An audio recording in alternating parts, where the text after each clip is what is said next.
നമസ്കാരം. ലേഡീസ് ബാൻഡിലേക്ക് പ്രധാന വാർത്തകൾ.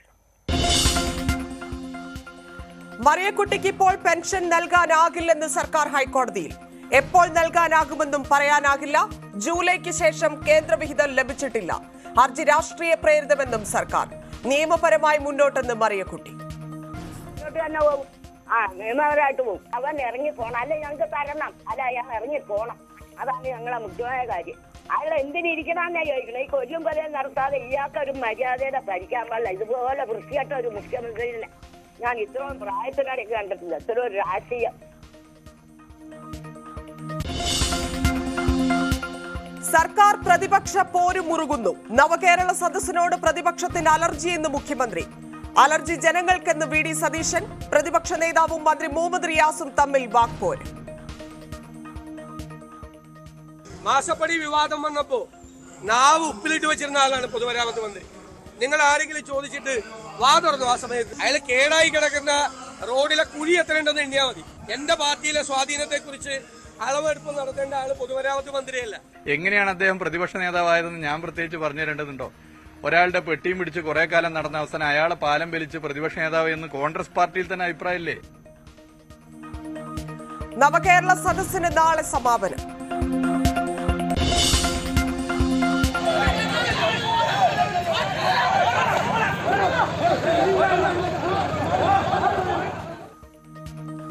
ഇന്നും രക്ഷാപ്രവർത്തനം തുടർന്ന് ഡിവൈഎഫ്ഐ. കരിങ്കൊടി കാട്ടിയ യൂത്ത് കോൺഗ്രസുകാർക്ക് കാട്ടാക്കടയിലും കുറ്റിച്ചിറയിലും മർദ്ദനം. കാലിക്കറ്റ് ഡിസിയുടെ വസതിയിലേക്ക് ഇരച്ചു കയറിയ ABVP-ക്കാർ.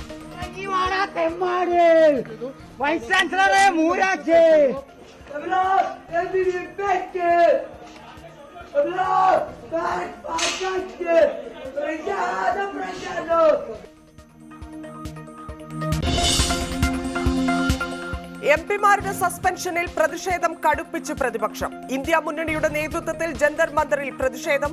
രാജ്ഭവന് മുന്നിൽ UDF സത്യഗ്രഹം.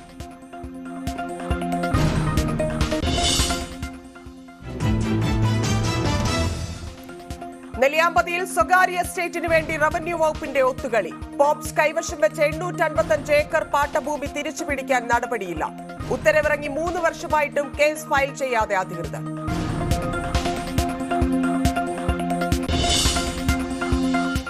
പൂഞ്ചിൽ വീരമൃത്യു വരിച്ച സൈനികരുടെ എണ്ണം 5ആയി. പ്രദേശത്ത് ഭീകരർക്കായി തെരച്ചിൽ. കൂടുതൽ സുരക്ഷാ സേനാംഗങ്ങൾ എത്തി.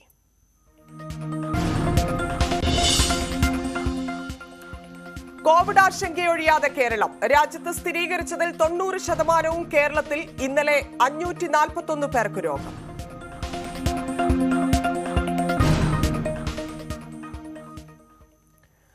വിശദമായ വാർത്തയിലേക്ക്. മറിയക്കുട്ടിയുടെ ഹർജി രാഷ്ട്രീയ പ്രേരിതമെന്ന് ആവർത്തിച്ച് സർക്കാർ. സർക്കാരിന്റെ വാദം ഞെട്ടിപ്പിക്കുന്നതെന്ന് ഹൈക്കോടതി. വിധവാ പെൻഷൻ കുടിശ്ശിക എപ്പോൾ നൽകാനാകുമെന്ന് ഇപ്പോൾ പറയാനാകില്ലെന്ന് സർക്കാർ ഹൈക്കോടതിയിൽ. സാമ്പത്തിക സ്ഥിതി മെച്ചപ്പെട്ടാൽ ഉടൻ നൽകും. ജൂലൈക്ക് ശേഷം പെൻഷനുകളുടെ കേന്ദ്രവിഹിതം ലഭിച്ചിട്ടില്ലെന്നും സർക്കാർ ഹൈക്കോടതിയെ അറിയിച്ചു. സർക്കാരിന്റെ പരാമർശത്തിൽ കോടതി കേന്ദ്ര സർക്കാരിനോട് വിശദീകരണം തേടി. എല്ലാവർക്കും വീട്ടിൽ കൊണ്ട് തരാമെന്നാ പറഞ്ഞ. അപ്പം 5-ആം മാസമായത് രാഷ്ട്രീയം അല്ലാതെ മുന്നോട്ട് തന്നെ പോകും. നിയമപരമായിട്ട് പോകും. അവൻ ഇറങ്ങി പോണം, അല്ലെ ഞങ്ങൾക്ക് തരണം, അല്ല അയാൾ ഇറങ്ങി പോണം. അതാണ് ഞങ്ങളെ മുഖ്യമായ കാര്യം. അയാൾ എന്തിനിരിക്കണമെന്നാ ചോദിക്കണം. ഈ കൊല്ലും പോലെ നടത്താതെ ഇയാൾക്കൊരു മര്യാദയുടെ ഭരിക്കാൻ പാടില്ല. ഇതുപോലെ വൃത്തിയായിട്ട ഒരു മുഖ്യമന്ത്രിനെ ഞാൻ ഇത്രയും പ്രായത്തിനിടയ്ക്ക് കണ്ടിട്ടില്ല. ഇത്ര ഒരു രാഷ്ട്രീയം. എന്ത് രാഷ്ട്രീയം? ഇയാളിങ്ങനെ തുഴിക്കാനും വിമാനത്തെ കയറി ഡാൻസ് കളിക്കാനാണോ കയറിയേക്കണേ? നമി ദിനേശ് ചേരുന്നു. നമി, ഈ വിഷയത്തിൽ സർക്കാരിനെ വീണ്ടും വിമർശിച്ചിരിക്കുകയാണ് കോടതി. കോടതി എന്താണ് പറഞ്ഞത്? കേന്ദ്ര സർക്കാർ എപ്പോൾ വിശദീകരണം നൽകണം? കേസിൽ ഇപ്പോഴും വാദം തുടർന്നുകൊണ്ടിരിക്കുകയാണ്. ഈ ഹർജി രാഷ്ട്രീയ പ്രേരിതമെന്ന് ആവർത്തിച്ചുകൊണ്ടിരിക്കുകയാണ് സർക്കാർ. ഈ രാഷ്ട്രീയ പ്രേരിതമെന്ന സർക്കാരിന്റെ വാദം ഞെട്ടിക്കുന്നതെന്നാണ് കോടതി പറയുന്നത്. പറ്റുമ്പോൾ കൊടുക്കാമെന്നൊരു നിലപാടാണ് സർക്കാർ ഇപ്പോൾ എടുക്കുന്നതെന്നതിനെ രൂക്ഷമായി തന്നെയാണ് കോടതി വിമർശിച്ചിരിക്കുന്നത്. പെൻഷൻ ഇല്ലാതെ ഹർജിക്കാരി എങ്ങനെ ജീവിക്കുമെന്ന് സർക്കാർ പറയൂ എന്നും കോടതി ചോദിക്കുന്നുണ്ട്.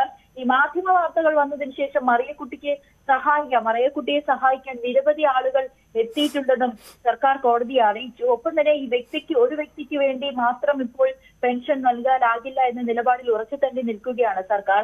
എങ്കിൽ പോലും ഈ കേന്ദ്രവും സംസ്ഥാനവും തമ്മിലുള്ള ഈ ഒരു വാക്കുതർക്കം, അതായത് നിങ്ങൾ പരസ്പരമുള്ള ഈ ഒരു വാക്കുതർക്കം ഇപ്പോഴും തുടരുകയാണ്. പക്ഷേ ഈ പെൻഷന് വേണ്ടി കാത്തു നിൽക്കുന്നവർ എന്ത് ചെയ്യുമെന്നാണ് ഇപ്പോഴും കോടതി ചോദിക്കുന്നത്. കേന്ദ്രവിഹിതം കൂടി ലഭിക്കാതെ എപ്പോൾ പണം നൽകുമെന്ന് പറയാൻ കഴിയില്ല എന്നൊരു നിലപാട് തന്നെയാണ് സർക്കാർ കോടതിയിൽ എടുക്കുന്നത്. എന്തായാലും ഹർജിയിൽ ഇപ്പോഴും വാദം തുടരുകയാണ്. സർക്കാർ ഉടനെ ഒന്നും ഈ ഒരു പെൻഷൻ തുക നൽകാൻ കഴിയില്ല എന്ന നിലപാടിൽ ഉറച്ചു തന്നെ നിൽക്കുകയാണ്. എന്തായാലും ഹർജിക്കാരെ അപമാനിക്കാൻ കഴിയില്ല എന്നുള്ളൊരു നിലപാടാണ് കോടതി എടുത്തിരിക്കുന്നത്. കേന്ദ്ര സർക്കാരിനോടും വിശദീകരണം തേടിയിട്ടുണ്ട്. സാമ്പത്തിക സ്ഥിതി മെച്ചപ്പെട്ടാൽ ഉടൻ പണം നൽകുമെന്ന നിലപാടിലാണ് സർക്കാർ.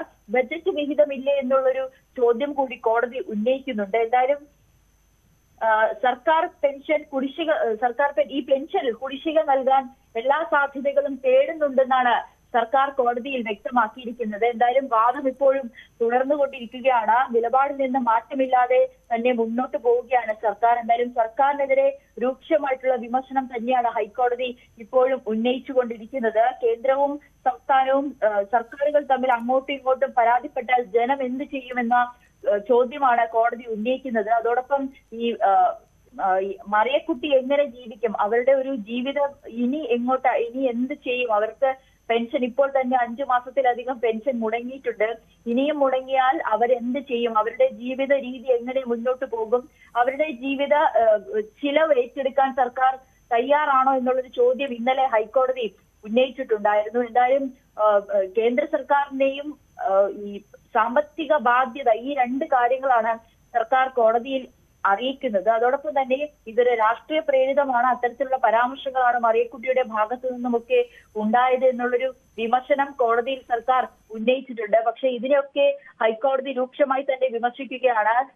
ജീവിക്കാൻ വകയില്ലാതെ 1600 രൂപ സർക്കാരിനെ സംബന്ധിച്ച് ചെറിയ തുകയായിരിക്കും. പക്ഷേ മറിയക്കുട്ടിയെ സംബന്ധിച്ച് അവരുടെ ജീവിതമാണ്, ജീവനാണ്. അവർക്ക് മരുന്നില്ല, ആഹാരം മേടിക്കാൻ കാശില്ല. അതുകൊണ്ട് ഇത്തരത്തിലുള്ള രാഷ്ട്രീയ പ്രേരിതമായിട്ടുള്ള വാദങ്ങളൊന്നും നിലനിൽക്കില്ല എന്നാണ് കോടതി ഇപ്പോൾ അറിയിച്ചിരിക്കുന്നത്. എന്തായാലും എന്താണ് സർക്കാർ ഇതിൽ അന്തിമമായിട്ടുള്ള നിലപാടെടുക്കുക, അല്ലെങ്കിൽ കോടതി എന്തായിരിക്കും ഇതിലൊരു തീരുമാനം എടുക്കുക എന്നതാണ് ഇനി നമുക്ക് നോക്കിക്കാണേണ്ടത്. നന്ദി നവമി. കേരളത്തിന് 1404 കോടി രൂപ അനുവദിച്ച് കേന്ദ്ര സർക്കാർ. ഉത്സവകാല അധിക നികുതി വീതമായാണ് പണം നൽകിയത്. അടിസ്ഥാന വികസനത്തിനും സാമൂഹ്യക്ഷേമ പദ്ധതികൾക്കുമായാണ് തുക അനുവദിച്ചത്. 28 സംസ്ഥാനങ്ങൾക്കായി 72,961 കോടിയാണ് കേന്ദ്ര സർക്കാർ അനുവദിച്ചത്. ഇതിൽ ഏറ്റവും കൂടുതൽ തുക അനുവദിച്ചത് ഉത്തർപ്രദേശിനാണ്. 13,088.51 കോടി, ബീഹാറിന് 7,338.44 കോടി, മഹാരാഷ്ട്രയ്ക്ക് 4,608.96 കോടിയും നൽകിയിട്ടുണ്ട്.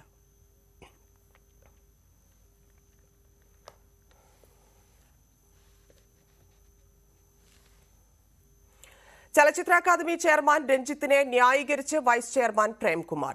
രഞ്ജിത്ത് മാടമ്പി സ്വഭാവമുള്ളയാളല്ല. നാടകകാലം മുതലേ തനിക്ക് പരിചയമുള്ള രഞ്ജിത്ത് ആദിവാസി ഊരുകളിൽ വരെ നാടകങ്ങളിലൂടെ ബോധവൽക്കരണവുമായി മുന്നിട്ടിറങ്ങിയ ആളാണ്. തുറന്നടിച്ചുള്ള പ്രതികരണങ്ങളിലൂടെ അദ്ദേഹം തെറ്റിദ്ധരിക്കപ്പെട്ടതാകാമെന്നും പ്രേംകുമാർ പറഞ്ഞു. ന്യൂസ് 18 Q18 പ്രേംകുമാറിന്റെ പ്രതികരണം. ഇത്രയും ശ്ലാഘനീയമായ പ്രവർത്തനങ്ങൾ നടത്തുമ്പോഴും വാർത്താ പ്രാധാന്യം പോകുന്നത് പലപ്പോഴും വിവാദങ്ങളിലേക്കാണ്. അത് സ്വാഭാവികമാണ്. പാളയത്തിൽ പടയൊരുക്കങ്ങൾ, അങ്ങനെ ഒരു IFFKയുടെ ചലച്ചിത്രമേളയുടെ പോലും ശ്രദ്ധ മാറിപ്പോകുന്ന രീതിയിലേക്കൊക്കെ ആ വിവാദങ്ങളൊക്കെ അങ്ങനെയൊക്കെ വീണ്ടും സംഭവിക്കുന്നത് എന്തുകൊണ്ടായിരിക്കും? ഉണ്ട്. അതിപ്പോൾ ഒരു കുടുംബമാകുമ്പോൾ അതിനകത്ത് ചില അഭിപ്രായ വ്യത്യാസങ്ങളുണ്ടാകാം, അഭിപ്രായ വ്യത്യാസങ്ങളും ഉണ്ടാകാം. അതെല്ലാം കുടുംബത്തിനകത്ത് ഞങ്ങൾ ചർച്ച ചെയ്ത് പരിഹരിക്കും. അതിനകത്തൊന്നും ഒരു കുടുംബത്തിലെ അംഗമെന്ന നിലയിൽ അതൊന്നും ഒരു പൊതുസമൂഹത്തിനോട് വന്ന് പറയുന്നത് ഒരു നല്ല സംസ്കാരമല്ല. അതുകൊണ്ട് ഞാൻ അത്തരം കാര്യങ്ങളിലേക്കൊന്നും കിടക്കുന്നില്ല. അത് ചില അംഗങ്ങൾക്കൊക്കെയുള്ള ചില വിയോജിപ്പുകളൊക്കെ ഉണ്ട്, അത് ചില അഭിപ്രായ വ്യത്യാസങ്ങളുണ്ട്, അത് അവരെ അറിയിച്ചിട്ടുണ്ട്. അത് ഞങ്ങളെല്ലാവരും കൂടിയാലോചന നടത്തി അതെല്ലാം പരിഹരിക്കും. അതിനകത്തൊന്നും ഒരു വിഷയമില്ല. ഈ വിമർശനങ്ങൾ വന്നതും ഇതിനകത്തും തന്നെയാണ്. തീർച്ചയായിട്ടും അകത്തുള്ള ചില കാര്യങ്ങളുണ്ട്, അത് ഉണ്ടാവും. IFFKയുടെ ചെയർമാൻ മാടമ്പിയാണോ?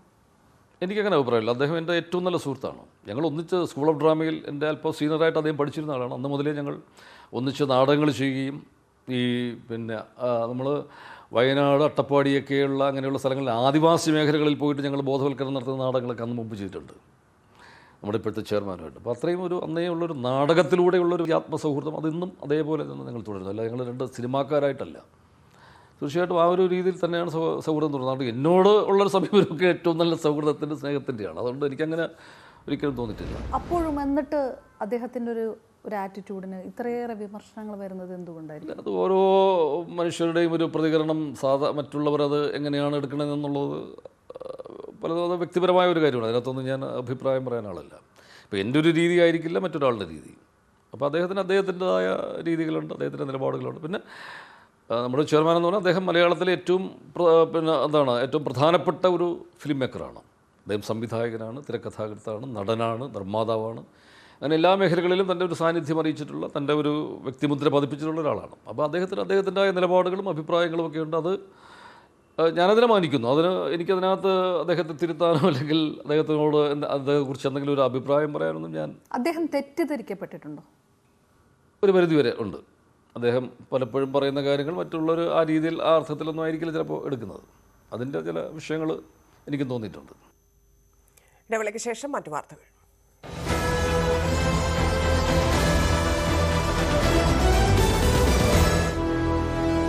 ഫർണിച്ചറിന്റെ ഏറ്റവും അതായത്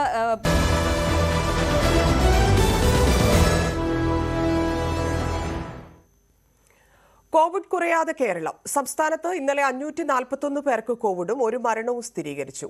2606 പേർ രോഗം ബാധിച്ച് ചികിത്സയിലാണ്. മെയ് മാസത്തിന് ശേഷം രോഗം സ്ഥിരീകരിച്ച് ചികിത്സയിലുള്ളവരുടെ എണ്ണം ഏറ്റവും ഉയർന്ന നിരക്കിലാണ്. സംസ്ഥാനത്ത് കോവിഡ് ബാധിതരുടെ എണ്ണം കുതിച്ചുയരുന്ന സാഹചര്യമാണുള്ളത്. 541 പേർക്ക് കൂടി സംസ്ഥാനത്ത് കോവിഡ് സ്ഥിരീകരിച്ചിരിക്കുകയാണ്. രാജ്യത്താകെ കോവിഡ് സ്ഥിരീകരിച്ചവരുടെ എണ്ണം 640 ആണ്. അതിൽ 541 സംസ്ഥാനത്ത് നിന്നുള്ളതാണ്. അതിൽ 1 മരണം കൂടി സംസ്ഥാനത്ത് നിന്ന് കോവിഡ് മൂലം റിപ്പോർട്ട് ചെയ്യുന്നൊരു സാഹചര്യം കൂടിയുണ്ട്.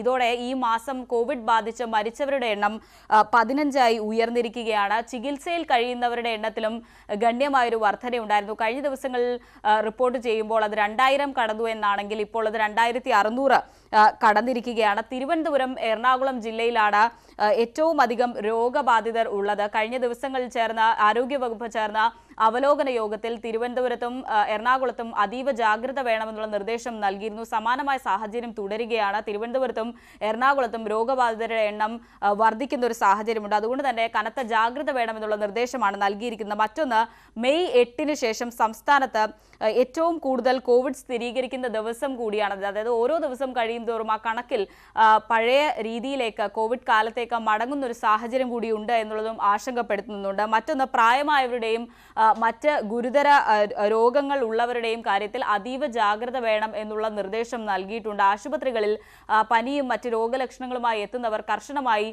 കോവിഡ് പരിശോധന നടത്തണമെന്നുള്ള ഒരു നിർദ്ദേശം കൂടി നൽകുന്നു. ഒപ്പം ആശുപത്രികൾ മാസ്ക് നിർബന്ധമാക്കുന്ന ഒരു സാഹചര്യം കൂടി വന്നിരിക്കുകയാണ്.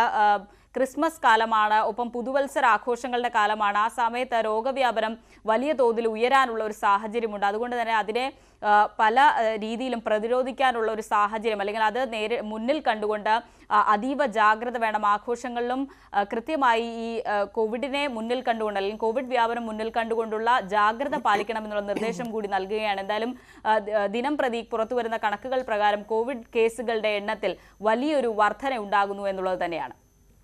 കോവിഡിനെ കുറിച്ച് കൂടുതൽ സംസാരിക്കാൻ ഡോക്ടർ രാജീവ് ജയദേവനും ഡോക്ടർ എസ് ലാലും നമ്മളോടൊപ്പം ചേരുന്നുണ്ട്. ഡോക്ടർ എസ് ലാൽ, ഇവിടെ കോവിഡ് വീണ്ടും വരുന്നു എന്ന ഭീതിയിലാണ് എല്ലാവരും.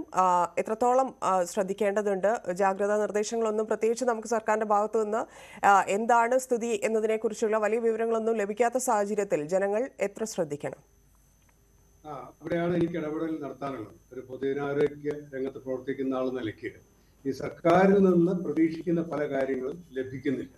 ഇപ്പോൾ ഒരു ഡോക്ടറെ എന്നോട് പലരും വിളിച്ച് ചോദിക്കുന്നുണ്ട്, അല്ലെങ്കിൽ ഡോക്ടർ രാജീവ് ജയദേവൻ, അതുപോലെ ഡോക്ടർമാരോടൊക്കെ പലരും വിളിച്ച് പല കാര്യങ്ങളും ചോദിക്കുന്നുണ്ട്. അപ്പോൾ നമുക്ക് വ്യക്തിപരമായിട്ട് അഭിപ്രായം പറയാനുള്ള സമയമല്ല. എന്നാൽ ലോകാരോഗ്യ സംഘടന പോലുള്ള അല്ലെങ്കിൽ ആരോഗ്യരംഗത്ത് പ്രമുഖ സ്ഥാനം വഹിക്കുന്ന ഒരുപാട് പ്രസ്ഥാനങ്ങളൊക്കെ അവർ വിവരങ്ങൾ നൽകുന്നുണ്ട്. അപ്പോൾ ഇതെല്ലാം ചിലപ്പോൾ കേരളത്തിന് പ്രായോഗികമായിരിക്കില്ല. അപ്പോൾ കേരളം ഒരു പ്രദേശം എന്ന നിലയ്ക്ക് വ്യത്യസ്തമാണ്. കേരളത്തിലെ ജനസംഖ്യ അല്ലെ ജനസാന്ദ്രത ഇതൊക്കെ വ്യത്യസ്തമാണ്. കേരളത്തിന്റെ ആരോഗ്യ സംവിധാനങ്ങൾ വ്യത്യസ്തമാണ്. ഇപ്പൊ ബീഹാറിൽ പനി പടരുന്നത് പോലെ ആയിരിക്കില്ല കേരളത്തിൽ പനി പടരുന്നത്, അല്ലെങ്കിൽ ഒരു നോർത്ത് ഈസ്റ്റ് സംസ്ഥാനത്ത് പടരുന്ന പോലെ ആയിരിക്കില്ല കേരളത്തിൽ പടരുന്നത്. ഇവിടെ ജനസാന്ദ്രതയും സാമൂഹ്യ ബന്ധങ്ങളും കാരണം ഈ പനികളൊക്കെ, ഏത് പനി വന്നാലും അത് പടരാനുള്ള, പ്രത്യേകിച്ച് പകർച്ചവ്യാധികളായ പനികൾ വരുമ്പോൾ പടരാനുള്ള സാധ്യത കൂടുതലാണ്. അതിനകത്ത് നമ്മൾ ലജ്ജ കാണിക്കേണ്ട കാര്യമില്ല. മാത്രമല്ല ഇപ്പൊ കേരളത്തിലാണ് കൂടുതൽ കേസുകൾ റിപ്പോർട്ട് ചെയ്യപ്പെടുന്നത് അല്ലെങ്കിൽ മരണം റിപ്പോർട്ട് ചെയ്യപ്പെടുന്നതെന്ന് പറയുന്നത് കേരളത്തിൽ ക്ഷീണിക്കേണ്ട കാര്യമില്ല. കാരണം കേരളത്തിൽ റിപ്പോർട്ടിംഗ് ഭേദമായതുകൊണ്ടാണ്, മെച്ചപ്പെട്ടതുമായതുകൊണ്ടാണ്. പക്ഷെ നമ്മൾ ശ്രദ്ധിക്കേണ്ട കാര്യം ഈ കാര്യങ്ങൾ നമ്മളെ ആരോഗ്യവകുപ്പ് പുറത്തറിയിക്കണം. ഇപ്പൊ തന്നെ കഴിഞ്ഞ ദിവസങ്ങളിലൊക്കെ കേരളത്തിൽ 4 മരണം ഉണ്ടെന്ന് റിപ്പോർട്ട് ചെയ്തത് മാധ്യമങ്ങൾ കേന്ദ്ര ഗവൺമെന്റ് വെബ്സൈറ്റിൽ പോയിട്ടാണ്. അത് പാടില്ല. നമുക്ക് നേരത്തെ ഈ കോവിഡ് കാലം തൊട്ടും അത് തൊട്ട് മുന്നേയൊക്കെ ഉണ്ടായിരിക്കുന്ന ഒരു വീഴ്ച എന്ന് പറയുന്നത് നമ്മൾ കണക്കുകൾ ഒളിച്ചു വെക്കുന്നു, അല്ലെങ്കിൽ കണക്കുകൾ മറച്ചു വെക്കുന്നു, അല്ലെങ്കിൽ കള്ളക്കണക്ക് പറയും. ഇത് പാടില്ല. അപ്പൊ നമ്മള് കേന്ദ്ര ഗവൺമെന്റ് സൈറ്റിൽ പോയിട്ട് കേരളത്തിൽ 4 മരണം എന്ന് പറയുമ്പോൾ പിറ്റേ ദിവസം ആരോഗ്യമന്ത്രി പറയാണ് ഇവിടെ 10 മരണം. ഇങ്ങനത്തെ ഒരു ട്രാൻസ്പാരൻസി, ഒരു സുതാര്യതയുടെ ഒരു പ്രശ്നം. അപ്പൊ അതാണ്. അപ്പം ജനങ്ങൾക്ക് വിവരം കൊടുക്കണം. കേരളത്തിൽ കോവിഡ് പണ്ടായാലും ഇപ്പോഴായാലും കോവിഡ് കൂടുതലുണ്ടാകുന്നു എന്ന് പറയുന്നത് നമ്മൾ എന്തിനാണ് ലജ്ജിക്കുന്നത്? കേരളത്തില് വെള്ളപ്പൊക്കം കേരളത്തിലുണ്ട്. നദി ഉണ്ടാകുന്നിടത്ത് വെള്ളപ്പൊക്കം ഉണ്ടാവും, നദി ഇല്ലാത്ത മരുഭൂമിയിൽ വെള്ളപ്പൊക്കം ഉണ്ടാകും, നദികൾ കാരണം. അപ്പൊ ഇതിനകത്ത് നമ്മൾ സുതാര്യത വേണം, നമുക്ക് കാരണങ്ങൾ എക്സ്പ്ലെയിൻ ചെയ്യാൻ പറ്റണം. ഇപ്പൊ ഞാൻ ഇത് പറയാൻ കാരണം എന്ന് പറഞ്ഞാല് ഇപ്പൊ കേരളത്തിന്റെ നയം എന്താണ്, ആരോഗ്യവകുപ്പിന്റെ നയം എന്താണ്? ഇപ്പൊ ജനങ്ങൾ മാസ്ക് വെക്കണം, അല്ലെങ്കിൽ വാക്സിൻ ആശുപത്രികൾക്കോ, സർക്കാർ ആശുപത്രികൾക്കോ, സ്വകാര്യ ആശുപത്രികൾക്കോ, പ്രസ്ഥാനങ്ങൾക്കോ സർക്കാർ നിലപാട് കൃത്യമായിട്ട് അറിയില്ല. ചിലപ്പോൾ നിലപാടുണ്ടായിരിക്കും, അത് പുറത്തറിയാത്തതുണ്ടായിരിക്കും. ഇപ്പൊ കോവിഡിന്റെ കാര്യമല്ല, ഇപ്പൊ പല രാജ്യങ്ങളിലും കോവിഡ് വരുന്നതിന് മുമ്പേ മാസ്ക് ഉപയോഗിക്കുന്ന ജനങ്ങളുണ്ട്. സ്ട്രീറ്റിൽ മാസ്ക് ഉപയോഗിക്കുക. അവർക്ക് ജലദോഷം ഉണ്ടെങ്കിൽ അവർ മാസ്ക് വെച്ച് നടക്കും, മറ്റുള്ളവർക്ക് ഇട്ടായിരിക്കാനായിട്ട്. അല്ലെങ്കിൽ പ്രതിരോധ ശക്തി കുറഞ്ഞവർ മാസ്ക് ഉപയോഗിച്ചായിട്ടാണ് തെരുവിലും അല്ലെങ്കിൽ വിമാനങ്ങളിലും കയറുന്നത്. നമുക്ക് കോവിഡിന് ശേഷമാണ് നമ്മൾ ഈ മാസ്കിനെ പറ്റി നമ്മൾ സംസാരിക്കാൻ തുടങ്ങി. അങ്ങനല്ല. അപ്പൊ ഈ സാഹചര്യത്തിൽ നമ്മൾ പറയാൻ കഴിയണം. ഇപ്പൊ ഉദാഹരണം പറയുകയാണെങ്കിൽ പ്രായാധിക്യമുള്ളവർക്ക് കോവിഡ് വരാൻ സാധ്യതയുള്ളവരാണ്, അവർക്ക് മരണം ഉണ്ടാകാൻ സാധ്യത കൂടുതലാണ്. അല്ലെങ്കിൽ മറ്റ് പ്രതിരോധ ശക്തിയുടെ കുറവുള്ളവർ, അല്ലെങ്കിൽ മറ്റു ചില രോഗങ്ങളുണ്ട്, പ്രതിരോധ ശക്തി കുറയ്ക്കാനായിട്ട് നമ്മൾ മരുന്ന് കഴിക്കുന്നവർ, ഇത്തരക്കാർ ശ്രദ്ധിക്കണം, മാസ്ക് വെക്കണം സർക്കാർ പറയണ്ടേ? പറഞ്ഞിട്ടൊന്നും എനിക്കറിയില്ല, ഞാൻ അറിഞ്ഞിട്ടില്ല, അല്ലെങ്കിൽ എന്നെ പോലുള്ളവർ അറിഞ്ഞിട്ടില്ല. അതുപോലെ തന്നെ വാക്സിനേഷൻ, ഇപ്പൊ വാക്സിനേഷൻ ലഭ്യമല്ല, അല്ലെങ്കിൽ പുതിയ വേരിയന്റ് അനുസരിച്ചുള്ള വാക്സിൻ പല രാജ്യങ്ങളിൽ ഉപയോഗിക്കുന്നുണ്ട്. അതിനകത്ത് നമ്മുടെ നിലപാട് എന്താണ്? ഇത്തരം കാര്യങ്ങൾ ഒരുപാട് ആകാംക്ഷ ജനങ്ങളിലുണ്ട്. ഇപ്പൊ അതേസമയം തന്നെയാണ് ഓരോ ദിവസവും ഇത്തരത്തിലുള്ള, അതായത് എത്രത്തോളം പെരുകുന്നു രോഗികളുടെ എണ്ണം, എത്ര കൂടുന്നു എന്നുള്ളതിനെ കുറിച്ചുള്ള വിവരങ്ങൾ ലഭിക്കുന്നത് പോലും വലിയ ആശങ്കയുണ്ടാക്കുന്ന കാര്യമാണ്. എന്താണ് ഈ JN1? ഇത് കേരളത്തിൽ തന്നെയാണെന്ന് തോന്നുന്നു ആദ്യമായിട്ട് റിപ്പോർട്ട് ചെയ്യുന്നത്. ഇതുമായി ബന്ധപ്പെട്ടുള്ള, ഈ വൈറസുമായി, അതിന്റെ കോവിഡിന്റെ വകഭേദവുമായി ബന്ധപ്പെട്ടിട്ടുള്ള ഡോക്ടറിന് പ്രേക്ഷകരോട് പങ്കുവയ്ക്കാൻ പറ്റുന്ന കാര്യങ്ങളൊന്ന് ഷെയർ ചെയ്യാമോ? ഇതിനകത്ത് നമ്മൾ ഈ വ്യക്തിപരമായിട്ട് അഭിപ്രായം പറയാത്താണ്. ലോകാരോഗ്യ സംഘടന ഡിസംബർ 13 അവർ പ്രത്യേക നിർദ്ദേശങ്ങൾ വെച്ചിട്ടുണ്ട്. ഇതിനകത്ത് പറയുന്നത് നമ്മൾ ഇപ്പോ പുതിയ വേരിയന്റ് പലയിടത്തും സർക്കുലേറ്റ് ചെയ്യുന്നുണ്ട്, അത് കേരളത്തിലുണ്ട്. നമുക്കറിയാത്ത വേരിയന്റുകൾ കാണും. ഇപ്പൊ അതാണ് ഞാൻ പറഞ്ഞത്, കേരളത്തിന്റെ പ്രത്യേക സാഹചര്യം. ഇപ്പൊ ശബരിമലയിലേക്ക് വരുന്നത് ഇന്ത്യ മുഴുവൻ ഭാഗത്തു നിന്നുള്ളവരാണ്, വിദേശ രാജ്യങ്ങളിൽ നിന്ന് വരുന്നത്. അപ്പൊ നമുക്ക് വേണ്ടത്, അപ്പൊ അവിടെ പ്രത്യേക രീതികൾ എന്തെങ്കിലും വേണോ? ഗവൺമെന്റ് പ്രഖ്യാപിക്കണം, ഞാനല്ല പ്രഖ്യാപിക്കണം. ഇതാണ് നമ്മൾ പറയുന്നത്. ഇവിടെ പറ്റിപ്പോയെന്ന് പറഞ്ഞാല് ആരോഗ്യമന്ത്രി തലസ്ഥാനത്തില്ലാത്തതുകൊണ്ട് തീരുമാനം എടുക്കാൻ പറ്റുന്നില്ല. ആരോഗ്യവകുപ്പിലെ ജീവനക്കാർക്ക് തീരുമാനം എടുക്കാനുള്ള അനുവാദം കൊടുത്തിട്ടില്ല. അപ്പൊ നമ്മളൊരു 2-3 ആഴ്ച ഇപ്പോഴും പറയുന്നുണ്ട്, ആൾക്കാർ ചോദിക്കുന്നു കേരളത്തിലേക്ക് വരാമ്പോൾ അവിടെ കോവിഡ് ഇല്ലേ?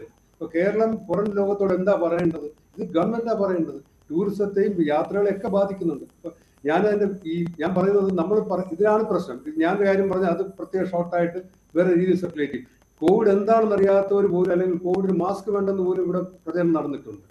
അപ്പൊ ഇത്തരം കാര്യങ്ങൾ ഗവൺമെന്റ് പറയുന്ന പോളിസി എന്നോട് ഞാൻ ആവർത്തിച്ച് പറയാൻ തയ്യാറാണ്. പക്ഷേ ഇതിൽ ഈ റിപ്പോർട്ട് ചെയ്യപ്പെടുന്ന ആളുകളുടെ ഇരട്ടി ആളുകൾ രോഗമുക്തരാവുന്നുണ്ട് എന്നുള്ളത് ആശ്വസിക്കാവുന്ന കാര്യമാണോ? തീർച്ചയായിട്ടും പഴയതുപോലെ ജനങ്ങൾ ഈ നിരത്തി വെച്ച ചീട്ട് പോലെ ജനങ്ങൾ മരിച്ചു വീഴുകയൊന്നുമില്ല. അതൊരു ആശ്വാസം തന്നെയാണ്. പക്ഷെ ഇപ്പോഴും മരണമുണ്ട്. ആരോഗ്യമന്ത്രി പറഞ്ഞു 10 മരണം ഉണ്ടായിരുന്നു. അപ്പൊ നമ്മൾ 10 മരണം ഉണ്ടാകുമെന്ന് പറയുന്നത് നിസ്സാരമായിട്ട് കാണാൻ പറ്റില്ല.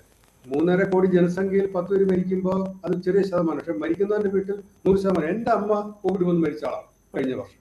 അപ്പൊ എത്രയൊക്കെ ശ്രദ്ധിച്ചിട്ട്. അപ്പൊ ഇതൊരു യാഥാർത്ഥ്യമുണ്ട്. അപ്പൊ ഇപ്പോ അതിന്റെ ശക്തി കുറഞ്ഞിട്ടുണ്ട്.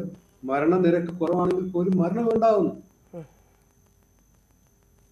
ശരി, ഡോക്ടർ ലാലിലേക്ക് ഞാൻ തിരിച്ചെത്താം. ഡോക്ടർ ജയദേവനിലേക്കും തിരിച്ചു വരാം.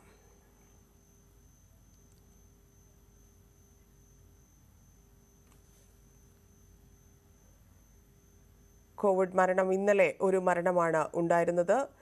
നിലവിൽ 2606 പേർ ചികിത്സയിലുണ്ട് എന്നാണ് അറിയുന്നത്. കോവിഡ് വ്യാപനത്തിൽ വലിയ കുതിപ്പാണ് ഉണ്ടായിക്കൊണ്ടിരിക്കുന്നത്. 300 കേസുകൾ ഓരോ ദിവസവും റിപ്പോർട്ട് ചെയ്യുന്ന സാഹചര്യത്തിലേക്ക് കാര്യങ്ങൾ പോകുന്നു. കോവിഡ് ബാധിച്ച് മരണമുണ്ടാവുന്നു.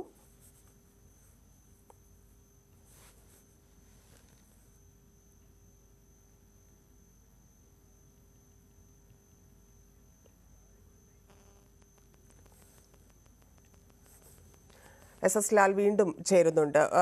ശ്രീ ഡോക്ടർ എസ് ലാൽ, ഇവിടെ വലിയ ഒരു നമ്മൾ തുടക്കത്തിൽ സൂചിപ്പിച്ചതുപോലെ വലിയ രീതിയിലുള്ള ഒരു അറിയിപ്പുകൾ ഇല്ലെങ്കിൽ കുറച്ചുകൂടി ആളുകളിലേക്ക് നമ്മൾ പണ്ട് ശീലിച്ചിട്ടുള്ള കോവിഡിന്റെ സമയത്ത് നമുക്ക് ശീലമായിരുന്ന പല കാര്യങ്ങളും സർക്കാരിന്റെ ഭാഗത്തു നിന്ന് അറിയിപ്പുകൾ ലഭിക്കാത്തത് ആളുകൾക്ക് വലിയ ബുദ്ധിമുട്ടുണ്ടാക്കുന്നുണ്ട്. പ്രത്യേകിച്ച് കോവിഡൊക്കെ ഇപ്പോൾ താങ്കൾ പറഞ്ഞതുപോലെ നമുക്ക് കോവിഡ് വന്ന് ഒരാളെ നമുക്ക് ഏറ്റവും അടുത്ത ആളെ നഷ്ടപ്പെടുമ്പോഴാണല്ലോ അതിൻ്റെ ഒരു തീവ്രത എത്രത്തോളമാണ് ഇല്ലെങ്കിൽ അത് എത്രത്തോളം ബുദ്ധിമുട്ടുണ്ടാക്കി എന്നൊക്കെയുള്ളത് അറിയാം. അപ്പോൾ അങ്ങനെയുള്ളവർക്ക് കുറച്ച് കൂടുതൽ ആശങ്കയുണ്ടാവും. എന്താണ് ഈ വകഭേദം എന്നതിനെക്കുറിച്ച് കൃത്യമായ വിവരങ്ങൾ ലഭിക്കാത്തതും എത്രത്തോളം നമ്മൾ ജാഗ്രത പാലിക്കണം എന്നുള്ളതിനെക്കുറിച്ചൊക്കെ വലിയ പ്രശ്നമുണ്ടാവും. അങ്ങനെ നോക്കുമ്പോൾ സംസ്ഥാന സർക്കാരിൻ്റെ ഭാഗത്തു നിന്ന് കേന്ദ്രം നൽകുന്ന റിപ്പോർട്ടുകൾക്ക് അപ്പുറത്തേക്ക് കൃത്യമായിട്ടുള്ള ബോധവൽക്കരണം ഇനിയും നടത്തേണ്ടതില്ലേ? ആളുകളിലേക്ക് കൂടുതൽ പേടിപ്പിക്കുന്നതിന് വേണ്ടിയല്ല, പക്ഷേ കുറച്ചുകൂടി കാര്യങ്ങൾ കമ്മ്യൂണിക്കേറ്റ് ചെയ്യാൻ സർക്കാർ തയ്യാറാകണ്ടേ?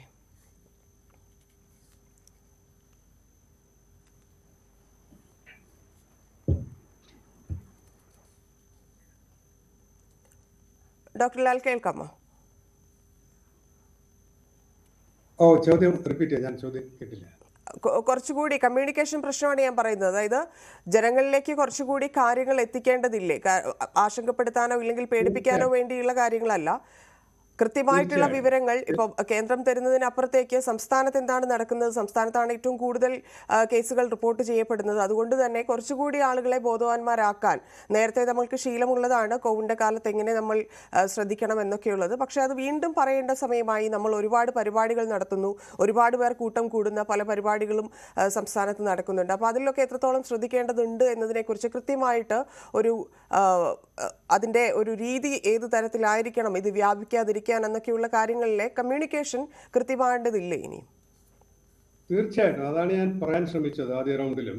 നമുക്കിപ്പോൾ ജനങ്ങൾക്ക് എന്നല്ല, ആരോഗ്യ പ്രവർത്തകർക്ക്, ആശുപത്രികൾക്ക്, അവരെല്ലാം അവർക്ക് ഒറ്റപ്പെട്ട രീതിയിലാണ് വിവരങ്ങൾ കിട്ടുന്നത്. അതുകൊണ്ടാണ് ഞാൻ പറഞ്ഞത് സർക്കാർ നയം പറയണം. അത് ഞാൻ ആവർത്തിക്കാം. കഴിഞ്ഞ കോവിഡ് സമയത്ത് നമുക്ക് ഓർമ്മയുണ്ടല്ലോ അല്ലേ, ഓരോരുത്തരും അവരവർക്ക് ഇഷ്ടമുള്ള തരത്തിൽ വീഡിയോകൾ ഇറക്കുകയായിരുന്നു. കോവിഡ് ഇല്ലെന്ന് വൈറസ് ഇല്ലെന്ന് വരെ പറയുന്ന ആൾക്കാർ നമുക്ക് അതിലാണ് ജനങ്ങൾ പറയുന്നതിനേക്കാൾ പുതിയനായിരിക്കും പഠിച്ചവർ പറഞ്ഞതിനേക്കാൾ കൂടുതൽ റീച്ച് അതിനാണ് കിട്ടിയത്. കോവിഡ് ഇതെന്ന് പറഞ്ഞ ഒരു നാട്ടുവൈദ്യൻ മരിച്ചു പോകുന്ന അന്തരീക്ഷം വരെ ഉണ്ടായി. അപ്പൊ അതുകൊണ്ടാണ് പറയുന്നത് സർക്കാർ നയം പറയണം. സർക്കാരിന്റെ വെബ്സൈറ്റിൽ, സർക്കാരിന്റെ ആരോഗ്യവകുപ്പിന്റെ വെബ്സൈറ്റിൽ പറയണം ഇന്നാണ് കാര്യങ്ങൾ. ഇപ്പൊ പുതിയതായിട്ട് വന്നോന്നറിയില്ല. അവിടുത്തെ കണക്കുകൾ പോലും സുതാര്യതയുടെ പ്രശ്നമുണ്ട്. നമുക്ക് അവിടെ നോക്കിക്കഴിഞ്ഞാൽ IDSP റിപ്പോർട്ടിനകത്ത് കേന്ദ്രത്തിന് പോകുന്ന റിപ്പോർട്ട് കേരളത്തിലും പ്രസിദ്ധീകരിക്കുക, നമുക്ക് കണക്കറിയാൻ പറ്റുന്നില്ല. അത് അവിടെ ഇപ്പൊ കോവിഡിന്റെ വിവരം മാത്രം തരുന്നില്ല, മറ്റ് അസുഖങ്ങളുടെ വിവരമാണ്. അപ്പൊ അത്രയും ട്രാൻസ്പാരൻസി ആണ്. ഞാൻ പറയുന്നത് പൊതുജനങ്ങൾക്ക് ചിലപ്പോൾ എല്ലാ സൈറ്റിലും കയറിയിട്ട് സാങ്കേതിക വിവരങ്ങൾ, ശാസ്ത്ര വിവരങ്ങൾ നോക്കാൻ കഴിഞ്ഞെന്ന് വരില്ല. പക്ഷെ സാങ്കേതിക വിദഗ്ധരുണ്ട് കേരളത്തിലെ. ആരോഗ്യവകുപ്പിലെ പ്രവർത്തകരുണ്ട്, ഡോക്ടർമാരുണ്ട്, മറ്റുള്ളവരുണ്ട്, പൊതുജനാരോഗ്യ പ്രവർത്തകരുണ്ട്, അധ്യാപകരുണ്ട്.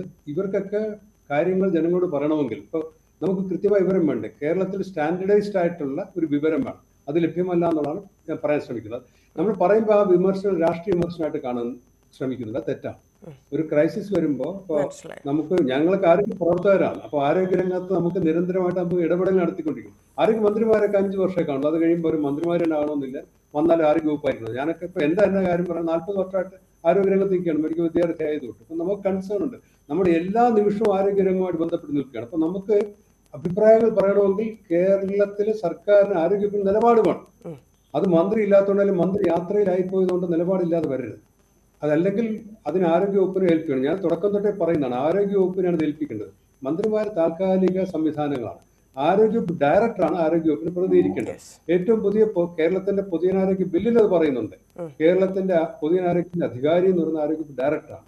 നമുക്കിത് ആരെന്ന് പോലും അറിയില്ല. അല്ലെങ്കിൽ അവർക്ക് അധികാരങ്ങളില്ല, അല്ലെങ്കിൽ അവർ നിശബ്ദരാണ്. അത് പാടില്ല. ഈ നാട്ടിലെ ആരോഗ്യമന്ത്രി ഇല്ലെങ്കിലും അസുഖമായിട്ട് കിടന്നാലും അല്ലെങ്കിൽ ഗവൺമെന്റ് ഭരണം വന്നാലും ആരോഗ്യവകുപ്പ് പ്രവർത്തിക്കുകയും ആരോഗ്യവകുപ്പ് എന്താണ് പറയേണ്ടതെന്നുള്ളത് ജനങ്ങൾ അറിയുകയും വേണം. അതിന് സാങ്കേതിക വിദഗ്ധരുണ്ട്. ആരോഗ്യവകുപ്പ് ഡയറക്ടറും ഒരു വലിയ സംഘം അഡീഷണൽ ഡയറക്ടർമാർ, അസിസ്റ്റന്റ് ഡയറക്ടർമാരൊക്കെ ഇവരെല്ലാം മികവുറ്റ ജ്ഞാനമുള്ളവരും മികവുറ്റുള്ള ഭരണാധികാരികളുമാണ്. അവരെ കേൾക്കാൻ കഴിയുന്നില്ല.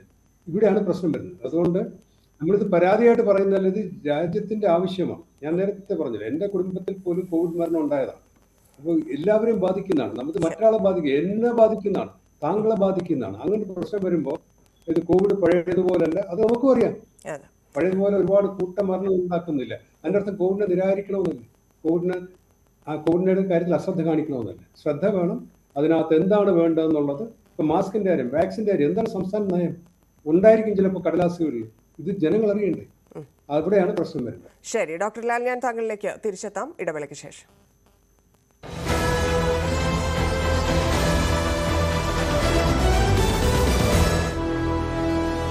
പൊൻകതിർ പുട്ട് സോഫ്റ്റ് ആകാൻ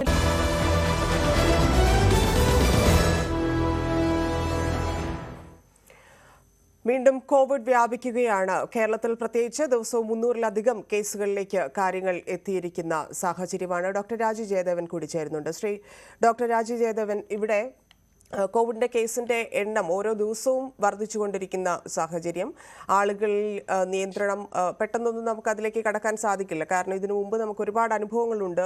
നമ്മൾ എത്രത്തോളം ബുദ്ധിമുട്ടിലായതാണ്, എത്ര പേരെ നമുക്ക് നഷ്ടപ്പെട്ടതാണ് എന്നൊക്കെ നമുക്കറിയാം. അപ്പം സ്വയം നിയന്ത്രിക്കുക എന്നതിനപ്പുറത്തേക്ക് സർക്കാരിന്റെ ഭാഗത്തു നിന്നൊരു നിയന്ത്രണം കൊണ്ടുവരാൻ ഒന്നും സാധിക്കില്ല, നിലവിലെ ആളുകളുടെ ജീവിത സാഹചര്യമൊക്കെ വെച്ചുകൊണ്ട്. അപ്പം എത്രത്തോളം നിയന്ത്രിക്കേണ്ടതുണ്ട് സ്വയം? നിയന്ത്രണം എന്നുള്ള വാക്കിനോടോ മാൻഡേറ്റ് എന്നുള്ള വാക്കിനോടോ എനിക്ക് യോജിപ്പില്ല. മലയാളികൾ പ്രബുദ്ധരായ ഒരു ജനതയാണ്. ഒരു രോഗാണുബാധ പടർന്നു പിടിക്കുന്നുണ്ടെങ്കിൽ എന്ത് ചെയ്യണം എന്ന് വ്യക്തമായ ധാരണയുള്ള വ്യക്തികളാണ് ഭൂരിപക്ഷം മലയാളികൾ. അപ്പോൾ അവർക്ക് ഈ ഘട്ടത്തിൽ കൃത്യമായ നിർദ്ദേശങ്ങൾ കൊടുക്കുക എന്നുള്ളതാണ് വേണ്ടത്. കൃത്യമായ നിർദ്ദേശങ്ങൾ മാത്രമല്ല, ഈ നിർദ്ദേശങ്ങൾ എന്തുകൊണ്ട് എന്നുള്ള കാരണവും അതോടൊപ്പം വ്യക്തമാക്കി കഴിഞ്ഞാൽ ഒരാളുടെ മാസ്ക് ധരിക്കണം എന്ന് പറഞ്ഞതിനേക്കാളും മാസ്ക് എപ്പോൾ, എങ്ങനെ, എന്തുകൊണ്ട് ധരിക്കണം എന്നുള്ള കാര്യങ്ങൾ വളരെ വളരെ കൃത്യമായ രീതിയിൽ ചുരുക്കി പറഞ്ഞു കഴിഞ്ഞാൽ അതിനാണ് കമ്മ്യൂണിക്കേഷൻ എന്ന് പറയുന്നത്. ഞാൻ ഹെൽത്ത് കെയർ കമ്മ്യൂണിക്കേഷൻ സ്കിൽസ് പഠിപ്പിക്കുന്ന ആളാണ്, അതുകൊണ്ടാണ് പറയുന്നത്. ഇങ്ങനെയുള്ള കൃത്യമായിട്ടുള്ള കമ്മ്യൂണിക്കേഷനാണ് ഇപ്പോൾ ആവശ്യം, നിയന്ത്രണമല്ല. തെളിച്ചു പറഞ്ഞു കഴിഞ്ഞാൽ ഇപ്പോൾ സൈക്ലിക്കൽ ആയിട്ടുള്ള ഒരു വൈറൽ ഡിസീസാണ് ഈ കോവിഡ്. അതായത് തരംഗങ്ങളായി വരുന്ന ഒരു രോഗമാണ്. പല രാജ്യങ്ങളിലും പല രീതിയിലാണ്. ഇന്ത്യയിൽ ഇപ്പോൾ 7 മാസത്തിന് ശേഷമാണ് ഈ തരംഗം വരുന്നത്. എന്നാൽ ലോകമെമ്പാടും ഉള്ള ഒരേ വേരിയന്റ് തന്നെയാണ് ഇന്ത്യയിലും കണ്ടെത്തിയിട്ടുള്ളത്, JN.1 എന്നുള്ളത്. അതിവേഗം പടർന്നു പിടിക്കാനുള്ള കഴിവുണ്ട്.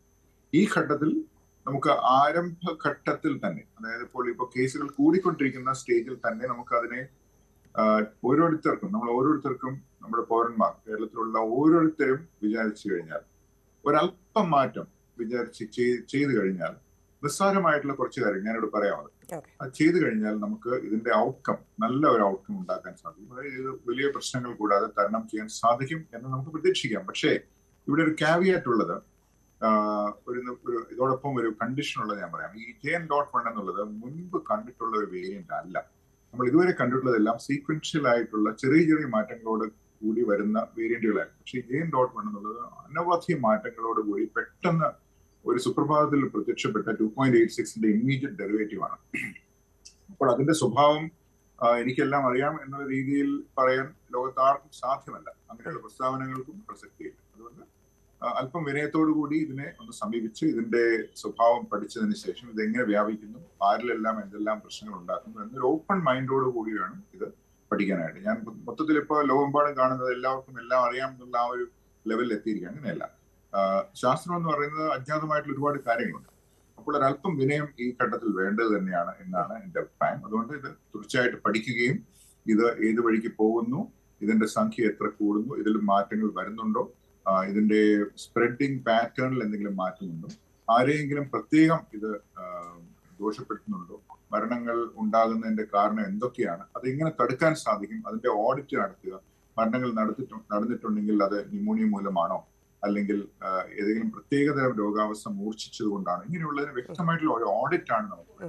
ഡോക്ടർ, മറ്റൊന്ന് കോവിഡിനൊപ്പം ജീവിച്ച ആളുകളായതുകൊണ്ടായിരിക്കും ഇതിനെ വലിയ സീരിയസ് ആയിട്ട് കാണാത്ത ഒരു വലിയ വിഭാഗമുണ്ട്. കാരണം ഇത് വരും പോകും എന്നുള്ള തരത്തിൽ നിസ്സാരമായിട്ട്, ഇപ്പോൾ ഒമിക്രോണിന്റെ ലാസ്റ്റ് ഇയർ ഒക്കെ നമുക്കറിയാം അത് എത്രത്തോളം. അപ്പം ഇത് മറ്റൊരു വകഭേദമാണ്. അപ്പം ഇതിനെ എത്രത്തോളം പേടിക്കേണ്ടതുണ്ട്, ഇതിൽ എത്രത്തോളം ശ്രദ്ധിക്കേണ്ടതുണ്ട് എന്നതിനെക്കുറിച്ച് ആളുകൾക്ക് കൃത്യമായൊരു പലർക്കും ധാരണയില്ല. അത് വന്ന് അതിൻ്റെ കുറച്ച് ദിവസം ഉണ്ടാവും, അത് കഴിഞ്ഞു കഴിഞ്ഞാൽ വീണ്ടും സാധാരണ ജീവിതത്തിലേക്ക് കടക്കാം എന്നൊക്കെ കരുതുന്നുണ്ട്. പക്ഷേ ഇതിൽ മറ്റു രോഗങ്ങൾ വരുന്നു, ന്യൂമോണിയ ന്യൂമോണിയ പോലെയുള്ള കോവിഡുമായി ബന്ധപ്പെട്ടുള്ള പല രോഗങ്ങളും ആളുകൾക്ക് വരുന്നുണ്ട് കോവിഡിന് ശേഷവും. അപ്പം എത്ര ശ്രദ്ധിക്കേണ്ടതുണ്ട്? ഇപ്പോഴും ആളുകൾ പറയുന്നുണ്ട് കോവിഡിന് ശേഷമാണ് എനിക്കിത്, ഇല്ലെങ്കിൽ കോവിഡിന് ശേഷമാണ് എനിക്ക് തുമ്മൽ, ഇടയ്ക്കിടയ്ക്ക് ജലദോഷം, ഇടയ്ക്കിടയ്ക്ക് പനി വരുന്നതൊക്കെ കോവിഡിന് ശേഷം സംഭവിച്ച കാര്യങ്ങളാണ്. അതൊക്കെ മുന്നിൽ കണ്ടുകൊണ്ട് എത്രത്തോളം ശ്രദ്ധ, കോവിഡിനെ എത്രത്തോളം സീരിയസ് ആയി കാണേണ്ടതുണ്ട് നിലവിൽ?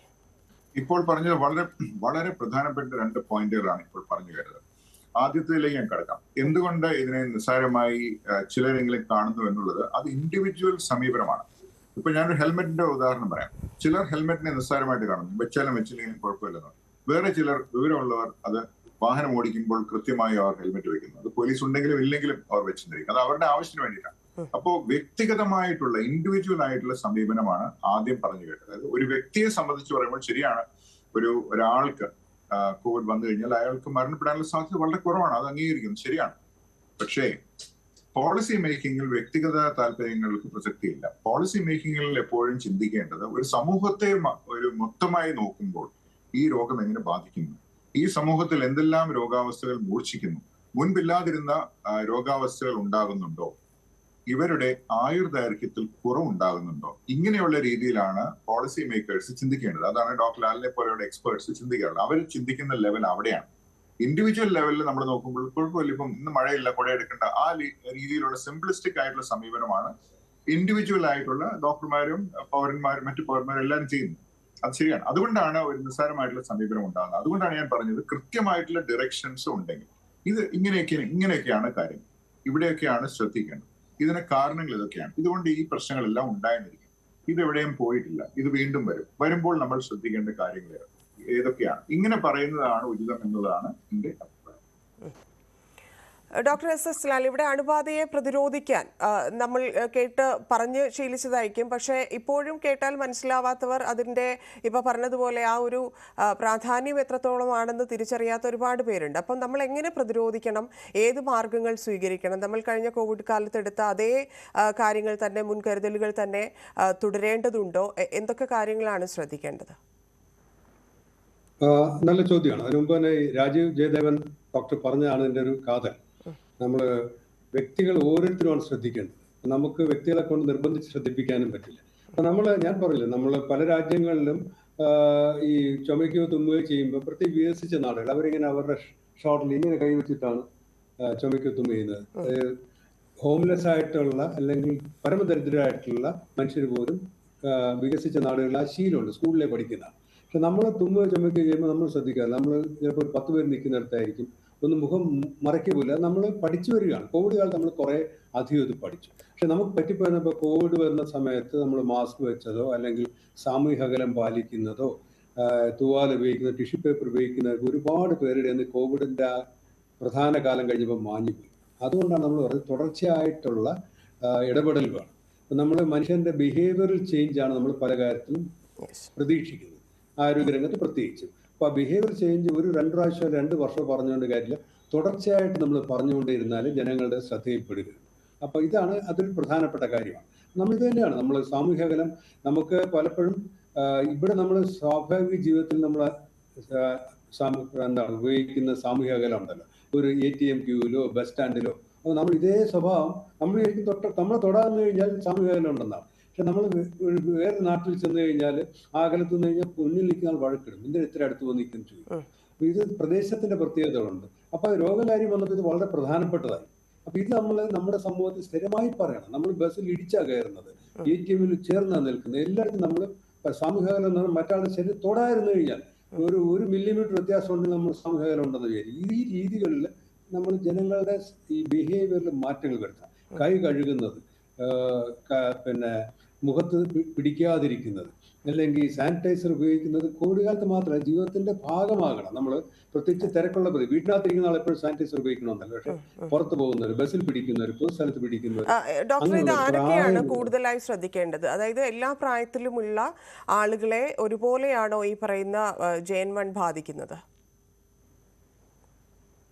തീർച്ചയായിട്ടും അല്ല. നമുക്കറിയാലോ, ഇപ്പം നമുക്ക് ബാധിക്കുന്ന ആരെയും ബാധിക്കാം. പക്ഷേ ഇതിന്റെ കോംപ്ലിക്കേഷൻസ്, പ്രശ്നങ്ങൾ ഉണ്ടായി പോകുന്നത്, ആശുപത്രിയിലായി പോകുന്നത് അല്ലെങ്കിൽ മരണം ഉണ്ടാകുന്നതൊക്കെ കൂടുതലും പ്രതിരോധ ശക്തി കുറഞ്ഞവരിലാണ്. അതാണ് ഞാൻ നേരത്തെ പറഞ്ഞത്, പ്രായാധിക്യം കൊണ്ട് പ്രതിരോധ ശക്തി കുറയാം. അല്ലെങ്കിൽ ഇപ്പോൾ ലിവർ ട്രാൻസ്പ്ലാന്റ് അല്ലെങ്കിൽ കിഡ്നി ട്രാൻസ്പ്ലാന്റ് നടത്തിയ ഒരാൾ അയാളുടെ ശരീരത്തിൽ ട്രാൻസ്പ്ലാന്റ് ചെയ്ത അവയവം പുറത്തായി പോകാതിരിക്കാനായിട്ട് പ്രതിരോധ ശക്തി കുറയ്ക്കാനുള്ള മരുന്ന് നമ്മൾ കഴിക്കുന്നുണ്ട്, അല്ലെങ്കിൽ സ്റ്റീറോയിഡ് മരുന്ന് കഴിക്കുന്നവർ, അല്ലെങ്കിൽ ഡയബറ്റീസ്, പ്രമേഹമുള്ളവർ, ഇങ്ങനെ ഈ എന്തെങ്കിലും പ്രത്യേക കാരണങ്ങളുണ്ട് ശരീരത്തിൽ പ്രതിരോധ ശക്തി. പ്രധാനമായിട്ട് നമ്മുടെ കേരളത്തിൽ പ്രായാധിക്യമുള്ള ജനസമൂഹം കേരളത്തിൽ കൂടുതലാണ്. ഇവരുടെ ഇടപെടലുകൾ ആവശ്യമുണ്ടെങ്കിൽ പുറത്തു പോകാവൂ, അല്ലെങ്കിൽ ജനത്തിരക്കുള്ള പ്രദേശങ്ങളിൽ പോകാതിരിക്കുക, പോവുകയാണെങ്കിൽ മാസ്ക് ധരിക്കുക. ഇപ്പോൾ ചിലപ്പോൾ ഒരു ബന്ധുവിന്റെ കല്യാണം പോകാതിരിക്കാൻ പറ്റും, അപ്പോൾ മാസ്ക് ധരിക്കുക. അപ്പോൾ പ്രായാധിക്യമുള്ളവർ, പ്രതിരോധ ശക്തി കുറവുള്ളവർ പ്രത്യേകം ശ്രദ്ധിക്കേണ്ടതുണ്ട്. പിന്നെ അതിൻ്റെ പുറത്ത് നമ്മൾ ജനസമൂഹ നിലയ്ക്ക് നമുക്ക് കുറച്ചുകൂടി ശുചിത്വം വേണ്ടതുണ്ട്. നമുക്ക് ശുദ്ധമായ വെള്ളം പുഴകളുള്ളതുകൊണ്ടും കിണറുകളൊക്കെ ഉള്ള പ്രദേശങ്ങളിൽ വയറിളക്ക രോഗം കൊണ്ട് ഒരുപാട് പേര് മരിക്കാതിരിക്കുന്നത്. പക്ഷേ നമുക്ക് ജനസംഖ്യ കൂടുന്നുണ്ട്, നമുക്ക് ശുദ്ധജല ലഭ്യത കുറയുന്നു, ഇങ്ങനത്തെ ഒരുപാട് പ്രശ്നങ്ങളുണ്ട്. അപ്പൊ നമ്മൾ മോഡിഫൈ ചെയ്തേ പറ്റും. പിന്നെ നമ്മൾ ജനസമ്പർക്കം കൂടുതലാണ്, ഇടതങ്ങി പാർക്കുന്നവരാണ്, ജനസാന്ദ്രത കൂടുതൽ. അപ്പൊ ഇതിനനുസരിച്ച് നമ്മൾ പ്രത്യേക ശീലങ്ങൾ നമുക്ക് വേണം. അത് നമ്മൾ തുടർച്ചയായിട്ട് ഗവൺമെന്റ് അല്ലെങ്കിൽ ആരോഗ്യം പറഞ്ഞുകൊണ്ടേയിരിക്കണം. അപ്പൊ അവിടെയാണ് ഒരു ലാക്കുണ കണ്ടത്. വിമർശനമല്ല, ഇത് പൊതുജനാരോഗ്യ പ്രവർത്തനത്തിലേക്ക് നമ്മൾ ശ്രദ്ധിക്കുന്ന കാര്യം പറയുന്നുണ്ട് നമ്മുടെ കൺമുൻപിൽ.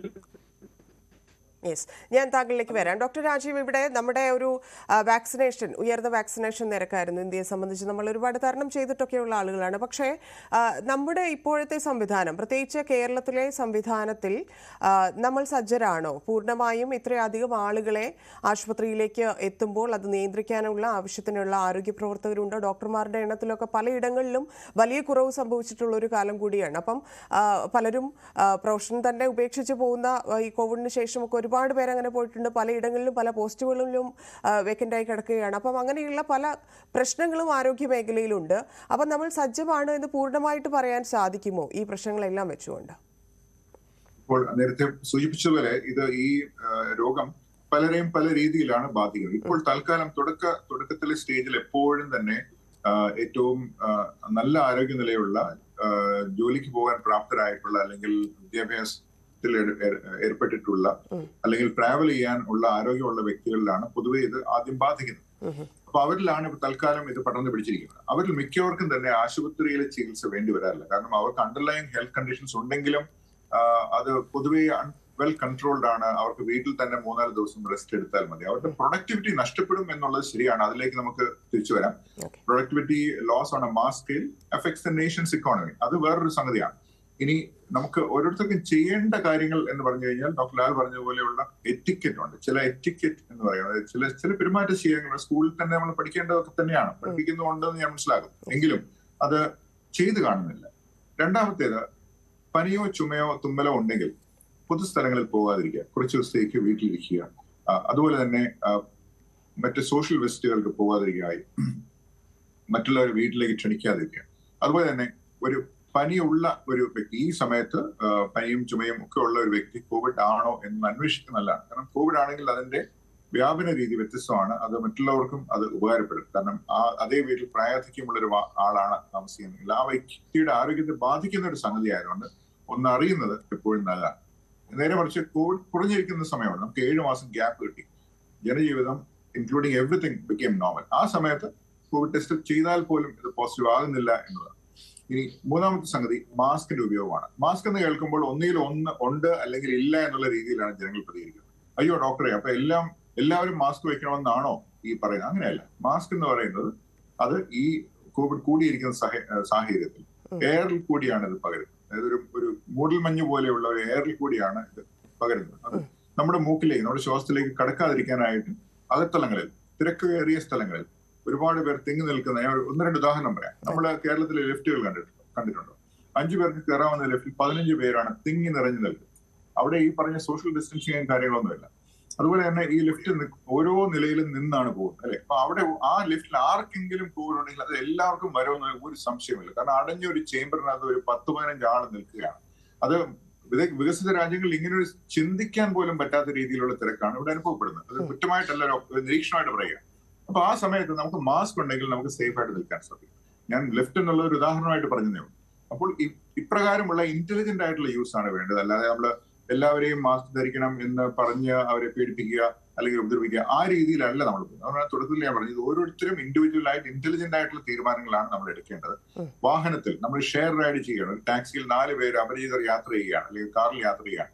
മാസ്ക് വയ്ക്കുന്നത് നല്ലതാണ്. അല്ലെങ്കിൽ ജാലകം തുറന്നിടുക. കാരണം വായുസഞ്ചാരം മെച്ചപ്പെടുത്താനായിട്ട് നമുക്ക് വിൻഡോസ് തുറക്കാവുന്നതാണ്. സപ്പോസ് മാസ്ക് ഇല്ലെങ്കിൽ റോൾ ദ വിൻഡോസ് ഡൗൺ, ഇടയ്ക്കിടയ്ക്കും തുറന്നിരുന്നാൽ മാത്രം മതി, വായുസഞ്ചാരം ഉണ്ടാവും. അപ്പോൾ ഇങ്ങനെയുള്ള കാര്യങ്ങൾ ശ്രദ്ധിച്ചു കഴിഞ്ഞാൽ, ചെറിയ ചെറിയ കാര്യങ്ങളാണ്, ഇതൊന്നും നമുക്ക് വലിയ കോസ്റ്റ് കൊടുക്കേണ്ട കാര്യങ്ങളൊന്നുമല്ല. ഈ ശ്രദ്ധിച്ചു കഴിഞ്ഞാൽ തന്നെ പ്രായാധിക്യമുള്ളവരെ നമുക്ക് സംരക്ഷിക്കാനും ഈ തരംഗം വലിയ കേടുപാടുകൾ ഉണ്ടാക്കാതെ കടന്നു പോവുകയും ചെയ്യും. ശരി, ഡോക്ടർ SS ലാൽ, ഇവിടെ നമ്മൾ കൂടുതലായി ശ്രദ്ധിക്കേണ്ട ആളുകളുടെ കാര്യങ്ങൾ പറഞ്ഞു. അപ്പം ഇവർക്ക് ഇപ്പോൾ പുറത്തിറങ്ങാതിരിക്കാൻ പറ്റാത്ത ആളുകളുണ്ട്. അപ്പോൾ ജോലി സംബന്ധമായും മറ്റാവശ്യങ്ങൾക്കുമൊക്കെ പുറത്തിറങ്ങിയേ പറ്റൂ. പക്ഷേ ഈ പറയുന്ന മാസ്ക് ഇടലിലോ സോഷ്യൽ ഡിസ്റ്റൻസിങ് അങ്ങനെയുള്ള കാര്യങ്ങളിലൊക്കെ ശ്രദ്ധിക്കാതെ പോകുന്ന, നമ്മൾ നേരത്തെ പറഞ്ഞതുപോലെ ശ്രദ്ധയില്ലായ്മ ഉള്ള ഒരുപാട് പേരുണ്ട്, സാധാരണ ജോലി ചെയ്യുന്ന ആളുകളുണ്ട്. അപ്പം അവരെ സംബന്ധിച്ച് എത്രത്തോളം ശ്രദ്ധിക്കേണ്ട കാര്യമാണ്? മറ്റൊന്ന് കുട്ടികളാണ്. കുട്ടികളെ ഇതെങ്ങനെയാണ് ബാധിക്കുന്നത്? സ്കൂളുകളിൽ ടീച്ചേഴ്സ് ഏത് തരത്തിലുള്ള മുൻകരുതലുകൾ, ഇല്ലെങ്കിൽ ഏത് തരത്തിൽ കുട്ടികളെ നിയന്ത്രിക്കേണ്ടതുണ്ട്? അത്തരത്തിലുള്ള കാര്യങ്ങളിൽ എത്രത്തോളം ശ്രദ്ധ വേണം? നമുക്ക് പ്രായാധിക്യമുള്ളവരും പറഞ്ഞ ശരിയാണ്, അവർക്ക് അവരുടെ ജീവിത പ്രശ്നങ്ങൾ കാണും. അവർ അന്നന്ന് പണിക്ക് പോയില്ലെങ്കിൽ ചിലപ്പോൾ അവർക്ക് ശമ്പളം കിട്ടിയെന്ന് വരില്ല. അപ്പൊ ഇത് മനുഷ്യരുടെ യാഥാർത്ഥ്യങ്ങൾ നമ്മൾ മനസ്സിലാക്കിക്കൊണ്ട് തന്നെയാണ് പെരുമാറാറുള്ളത്. പക്ഷെ അതേസമയം തന്നെ എല്ലാ മനുഷ്യരിലേക്കും, അവസാനത്തെ ആളിലേക്കും ഈ ആരോഗ്യത്തിന്റെ സന്ദേശങ്ങൾ എത്തുന്ന രീതിയിൽ നമ്മുടെ ഇടപെടലുകൾ നടത്താം. ഇപ്പൊ പഞ്ചായത്തുകൾ അല്ലെങ്കിൽ നമ്മുടെ ലോക്കൽ ബോഡീസ് ഉണ്ട്, അതുവഴി അല്ലെങ്കിൽ എല്ലാ മാധ്യമങ്ങളും, ഈ സമയത്ത് എല്ലാ മാധ്യമങ്ങളും തീരുമാനിക്കേണ്ടതാണ്. ഒരു സമയത്ത് നമ്മൾ ഗവൺമെന്റ് പറയുന്ന, അല്ല നമ്മൾ പറയുന്ന, അല്ല ഗവൺമെന്റ് പറയുന്ന സ്റ്റാൻഡർഡൈസ്ഡ് ആയിട്ടുള്ള മെസ്സേജുകൾ ജനങ്ങളിൽ എത്തിക്കുന്ന ഉറപ്പുവരുന്നത്, റേഡിയോയിൽ ഇങ്ങനൊരു ഇടപെടൽ വേണം. അപ്പോൾ എന്നാൽ ഈ പറഞ്ഞതുപോലെ നമുക്ക് നമ്മുടെ രണ്ടും വെയിറ്റ് ചെയ്ത് നോക്കണം. നമ്മുടെ ഇന്നത്തെ ജോലിയാണോ അല്ലെങ്കിൽ നാളെ ജീവിച്ചിരിക്കുന്നതാണോ പ്രധാനമെന്ന് ആൾക്ക് തിരിച്ചറിയാൻ കഴിയണം. അപ്പൊ അത്തരം സാഹചര്യങ്ങൾ ചിലപ്പോൾ ശകലം നഷ്ടം വന്നാലും വീട്ടിലിരിക്കണം.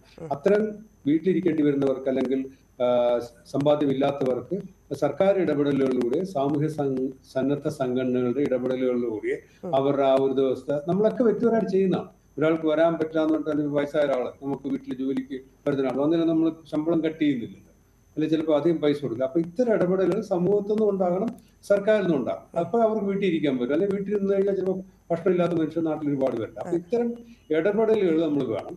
ഈ പറഞ്ഞ പോലെ ഡോക്ടർ രാജീവ് പറഞ്ഞ പോലെ നമ്മൾ എല്ലാവരും കൂടെ പിടിച്ച് മാസ്ക് ഇടിക്കുക, ഭീഷണിപ്പെടുത്തുക, വീട്ടിൽ കുട്ടിയുടെ ലോക്ക്ഡൌൺ, അത്തരം കാര്യങ്ങളിലേക്ക് പോകേണ്ടതില്ല. എങ്കിൽ പോലും ഓരോ മരണവും ഒരു കുടുംബത്തെ സംബന്ധിച്ചുള്ള 100%, സർക്കാരിന് അല്ലെങ്കിൽ ജനസംഖ്യക്കാണ് ചെറിയൊരു ശതമാനമായി മാറുന്നത്. ഒരു വീട്ടിലെ മരണം ആ കുടുംബത്തിൽ ആ വ്യക്തിക്ക് 100%. അപ്പൊ ആ രീതിയിൽ വ്യക്തിയിലേക്ക് ഉത്തരവാദിത്തങ്ങൾ എത്തിക്കുന്ന രീതിയിലുള്ള ഇടപെടലുകൾ സർക്കാരിന്റെ ഭാഗത്തുനിന്നും മാധ്യമങ്ങളുടെ ഭാഗത്തുനിന്നും ഉണ്ടാകും. കുട്ടികളുടെ കാര്യം പറഞ്ഞപ്പോൾ ഇതുപോലെയാണ്. നേരത്തെ രാജീവ് പറഞ്ഞു, കുട്ടികൾക്ക് വരില്ല എന്നല്ല, വന്നു കഴിഞ്ഞാൽ അവർക്ക് ചിലപ്പോൾ രോഗലക്ഷണങ്ങളൊന്നും കാര്യമായി വരണമെന്നില്ല.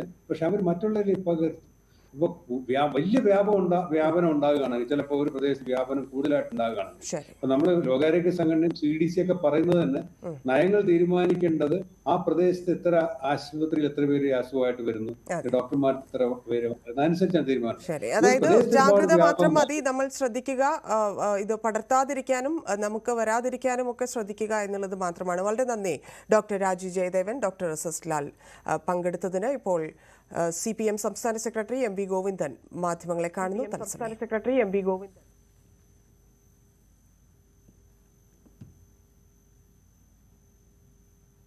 നേടാൻ കോൺഗ്രസ് നടത്തുന്ന ശ്രമത്തിന്റെ ഭാഗമായാണ് യഥാർത്ഥത്തിൽ ഇത്തരം കോപ്രായങ്ങളെന്ന് അവരെ പിന്തുണക്കുന്ന മാധ്യമങ്ങൾക്ക് പോലും വ്യക്തമാകുന്ന സ്ഥിതിയാണ് ഉണ്ടായത്. ഇപ്പോൾ സംസ്ഥാനത്തിലുടനീളം കലാപമുണ്ടാക്കുക എന്ന ലക്ഷ്യത്തോടെയാണ് ഇത്തരം പരിപാടികൾ അവർ ആസൂത്രണം ചെയ്തിട്ടുള്ളത്. യൂത്ത് കോൺഗ്രസിന്റെ വ്യാജ തിരിച്ചറിയൽ കാർഡ് നിർമ്മിതി അതൊരു വലിയ നിയമപ്രശ്നമായിട്ട് നമ്മുടെ മുമ്പിൽ നിൽക്കുകയാണ്.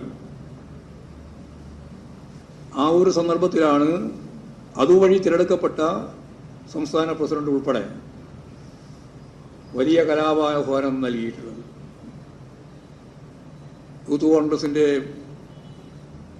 പോലീസ് ആക്രമിക്കുന്നതിനുള്ള, പോലീസിന്റെ നേരെ കടന്നാക്രമിക്കുന്നതിന് വേണ്ടിയുള്ള നേതൃത്വം ഈ യൂത്ത് കോൺഗ്രസ് വ്യാജ തിരിച്ചറിയൽ കാർഡ് മുഖേന ജയിച്ചു വന്ന സംസ്ഥാന പ്രസിഡന്റിന്റെ ഉൾപ്പെടെയുള്ള നേതൃത്വത്തിലാണെന്നുള്ളത് വളരെ ഗൗരവമുള്ള പ്രശ്നം തന്നെയാണ്. അപ്പോൾ അതുവഴി ഞങ്ങൾ നിർവഹിച്ച ക്രിമിനൽ സംവിധാനത്തെ ജനങ്ങളിൽ നിന്ന് മറച്ചുവെക്കാനാവുമോ എന്ന ശ്രമമാണ് യൂത്ത് കോൺഗ്രസ് ഭാരവാഹികൾ ഉൾപ്പെടെ ഇപ്പോൾ ഈ കാണിക്കുന്നതിൽ നിന്ന് മനസ്സിലാക്കാൻ സാധിക്കുന്നത്. കേന്ദ്രം കേരളത്തോട് കാണിക്കുന്ന സാമ്പത്തിക മേഖലയിലെ ഉപരോധം ഉൾപ്പെടെയുള്ള കാര്യങ്ങളിൽ ജനങ്ങളുടെ മുമ്പിൽ ഈ പ്രശ്നങ്ങളെല്ലാം അവതരിപ്പിക്കുമ്പോൾ തീർച്ചയായും മാധ്യമങ്ങളും അതുപോലെ തന്നെ പ്രതിപക്ഷ രാഷ്ട്രീയ പാർട്ടികളും കേരളത്തിൽ നിർവഹിക്കേണ്ടുന്ന നിരവധിയായ സാമ്പത്തിക കാര്യങ്ങളിൽ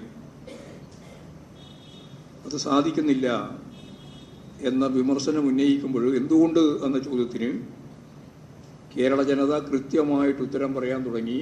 അത് കേന്ദ്ര ഗവൺമെൻറ് നമുക്ക് നൽകേണ്ടുന്ന 57,000 കോടി റുപ്യ കൃത്യമായിട്ട് ഒരു വർഷം തന്നെ തരാതിരിക്കുന്നു എന്നുള്ളതും, കടം വാങ്ങാനുള്ള പരിധി വിവിധ പേര് പറഞ്ഞ് കേരളത്തിലെ ഗവൺമെൻറ്റിനോട് ശത്രുതാപരമായ നിലപാട് സ്വീകരിച്ച് ഒഴിവാക്കുന്നു എന്നുള്ളതുമാണെന്ന് കൃത്യമായിട്ട് ജനങ്ങൾക്ക് മനസ്സിലാക്കാൻ സാധിക്കുന്ന രീതിയിലുള്ള ആശയ സംവേദനം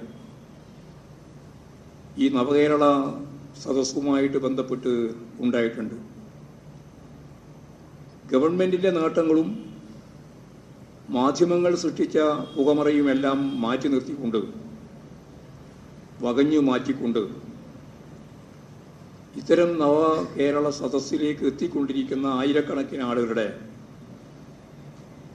ഇച്ഛാശക്തിയോടുകൂടിയുള്ള ഈ സ്വീകരണ പരിപാടി കാണിക്കുന്നത് ഇതിനെ ഗവൺമെൻറ് ചൂണ്ടിക്കാണിക്കുന്ന നിലയിൽ ഞങ്ങൾ ഉൾക്കൊള്ളുന്നു എന്ന് തന്നെയാണ്.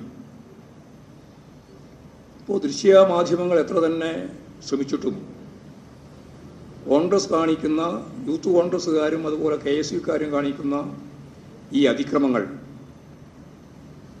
ജനങ്ങളും മാധ്യമങ്ങളുമെല്ലാം, എല്ലാ മാധ്യമങ്ങൾക്കും അത് റിപ്പോർട്ട് ചെയ്യേണ്ടി വരുന്ന സ്ഥിതി ഉണ്ടായിട്ടുണ്ട്. ചില മാധ്യമങ്ങൾ ഇതിൻ്റെ ഒപ്പം ചേർത്ത് പറഞ്ഞത് ഇതൊരു വലിയ ഉയർത്തെഴുന്നേൽപ്പാണെന്നാണ്. പോലീസിന് നേരെയുള്ള കടന്നാക്രമം ഒരു വലിയ ഉയർത്തെഴുന്നേൽപ്പ് യൂത്ത് കോൺഗ്രസിന് നൽകിയിരിക്കുന്നു എന്നാണ് ചില പത്രങ്ങൾ പറഞ്ഞത്. ആ പത്രം പ്രതിനിധീകരിക്കുന്ന രാഷ്ട്രീയ ജനാധിപത്യ ബോധം എത്രത്തോളം അപക്വമാണെന്ന് മാത്രമേ ഞാനിപ്പോഴിതിൻ്റെ ഭാഗമായിട്ട് വിശദീകരിക്കാൻ ഉദ്ദേശിക്കുന്നു. പത്രത്തിൻ്റെ പേര് ഞാൻ ഇന്നലെ പറഞ്ഞിട്ടുണ്ടായിരുന്നു, ഞാൻ ഇന്ന് പേര് പറയുന്നില്ല. ഏതായാലും അവരുടെ ഈ അപക്വമായ രീതി സത്യം പറഞ്ഞാൽ കേരളീയ സമൂഹത്തിൽ ആരും അംഗീകരിക്കുന്ന ഒന്നല്ല എന്നുള്ളതാണ് സത്യം. ഒരു പ്രധാനപ്പെട്ട കാര്യം ക്രമസമാധാനത്തിൻ്റെ പ്രശ്നമാണ്. ഇന്ത്യയിൽ ഏറ്റവും മികച്ച ക്രമസമാധാന പരിപാലനം നടക്കുന്ന സംസ്ഥാനം ഏത് എന്ന ചോദ്യത്തിന് ഒറ്റ ഉത്തരവേ ഉള്ളൂ, അത് കേരളമാണെന്നാണ്.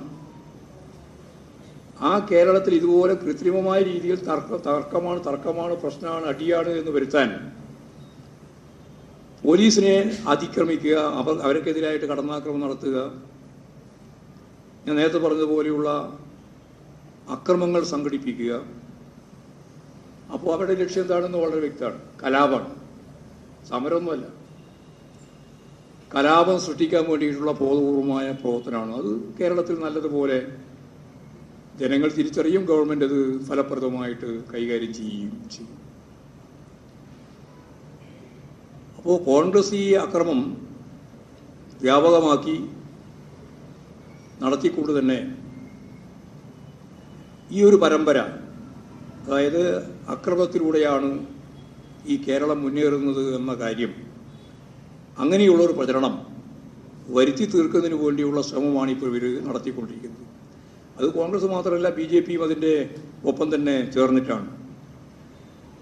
കേരള സർക്കാരിനെ അട്ടിമറിക്കാൻ UDFും BJPയും നടത്തുന്ന പരിശ്രമങ്ങൾ കേരളം ഇതിനകം തന്നെ കണ്ടു കഴിഞ്ഞിട്ടുള്ളതാണ്. അവ വീണ്ടും ആവർത്തിക്കുന്നതിന് വേണ്ടി, അത് വെച്ച് പുകമറ സൃഷ്ടിക്കുന്നതിന് വേണ്ടിയിട്ടാണ് ഇപ്പോൾ ഇവർ രണ്ട് വിഭാഗവും, UDFും അതുപോലെ തന്നെ BJPയും ശ്രമിച്ചുകൊണ്ടിരിക്കുന്നത്. എന്ന് പറഞ്ഞാൽ കോൺഗ്രസും BJPയും ഒരേ നാണയത്തിൻ്റെ രണ്ട് വശങ്ങളാണ് എന്ന കാഴ്ചപ്പാട് ബോധ്യപ്പെടുത്തുന്ന തരത്തിലുള്ള പ്രവർത്തന രീതികളാണ് കേരളത്തിൽ ഈ രണ്ട് വിഭാഗവും എടുത്തുകൊണ്ടിരിക്കുന്നത്. ഹിന്ദുത്വ രാഷ്ട്രീയത്തിൻ്റെ ചളിക്കുണ്ടിലേക്കാണ് ഇവർ നീങ്ങി വരുന്നത് എന്ന് പ്രത്യേക വിശദീകരണമില്ലാതെ മനസ്സിലാക്കാൻ സാധിക്കുന്നതാണ്. രാമക്ഷേത്രം ഞങ്ങളാണ് നിർമ്മിച്ചത് എന്ന അവകാശവാദം വരെ ഉന്നയിക്കാൻ സെക്യുലർ ഇന്ത്യയുടെ എതിർപ്പ് ഏറ്റുവാങ്ങി ഇപ്പോഴും അത് ആവർത്തിച്ച് പറയുന്നവരാണ് BJP കോൺഗ്രസ്. ഞങ്ങളാണ് തുടക്കമെന്നാണ് പലരും പറഞ്ഞുകൊണ്ടിരുന്നത് കോൺഗ്രസിൻ്റെ. BJPക്കെതിരായ ഐക്യമുന്നണിക്ക് തയ്യാറായിരുന്നിട്ടും അഖിലേന്ത്യാ അടിസ്ഥാനത്തിൽ അവയെ കൂട്ടിയോജിപ്പിച്ച് മുന്നോട്ടേക്ക് പോകാൻ കഴിയാതിരുന്ന കോൺഗ്രസിൻ്റെ ദുർബലത നാം ഇതിനകം തന്നെ തിരിച്ചറിഞ്ഞിട്ടുള്ളതാണ്.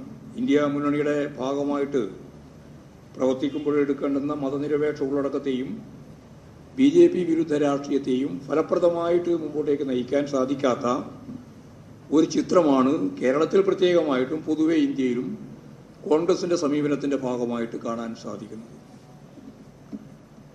ഗവർണർ എല്ലാ പരിധികളെയും ലംഘിക്കുന്നു എന്നുള്ളതാണ് സമീപ ദിവസങ്ങളിൽ കണ്ട ഏറ്റവും പ്രധാനപ്പെട്ട ചിത്രം. സർവകലാശാലയുടെ ചാൻസലർമാരായി ഉന്നത വിദ്യാഭ്യാസ വിചക്ഷണരെ നിയമിക്കാനുള്ള ബില്ല് കേരള നിയമസഭ പാസാക്കി അനുമതിക്കായി ഇന്ത്യൻ പ്രസിഡന്റിന് നൽകിയിരിക്കുകയാണ്. ഞാനിത് പറയുമ്പോൾ ഒരു ചെറിയ സംശയം നിങ്ങൾക്കുണ്ടാവും. ഞങ്ങൾ നൽകിയതല്ല, സുപ്രീം കോടതിയുടെ ഇടപെടൽ വന്നപ്പോൾ ഗവർണർ തന്നെയാണ് പ്രസിഡന്റിൻ്റെ മുമ്പിലേക്ക് ഇതെത്തിച്ചിരിക്കുന്നത്. അപ്പോൾ സർവകലാശാല ഭേദഗതി നിയമം ഇന്ത്യൻ പ്രസിഡന്റിൻ്റെ പരിഗണനയിലിരിക്കെ കേരള ഗവർണർ മുൻപ് നിയമസഭ നൽകിയ അധികാരം വിനിയോഗിക്കാൻ ഇപ്പോൾ ശ്രമിക്കുന്നതിൻ്റെ ഭാഗമായാണ് സർവകലാശാല വൈസ് ചാൻസലറെ നിയമിക്കുന്നതിന് സെർച്ച് കമ്മിറ്റി രൂപീകരിക്കുന്നതിനായി സർവകലാശാലയുടെ പ്രതിനിധികളെ നിശ്ചയിക്കണമെന്നാവശ്യപ്പെട്ട് സർവകലാശാലക്ക് കത്ത് നൽകിയിരിക്കുന്നത്. യഥാർത്ഥത്തിൽ ഈ നടപടി അങ്ങേയറ്റം പരിഹാസ്യവും അനാവശ്യമായ അധികാര ദുർവിനിയോഗവുമാണ്. കാരണം നിയമസഭ പാസാക്കിയ ബില്ല് രാഷ്ട്രപതിയുടെ പരിഗണനക്കയച്ച അതേ ഗവർണർ തന്നെ പഴയ നിയമത്തിൻ്റെ അടിസ്ഥാനത്തിൽ അധികാരം പ്രയോഗിക്കാൻ ശ്രമിക്കുന്നത് ജനാധിപത്യ വിരുദ്ധവും ഭരണഘടനയെ വെല്ലുവിളിക്കുന്നതുമായ രാഷ്ട്രീയ സമീപനമാണ്. അപ്പോൾ ഗവർണറുടെ ഇത്തരം ഇടപെടലിനെ യഥാർത്ഥത്തിൽ കാണുമ്പോൾ രാഷ്ട്രപതിയെ അപഹസിക്കുന്നതിന് തുല്യമായ ഒരു സമീപനമാണ്. 2 വർഷത്തോളം ബില്ല് അംഗീകാരം നൽകാതെ കൈവശം വെച്ച്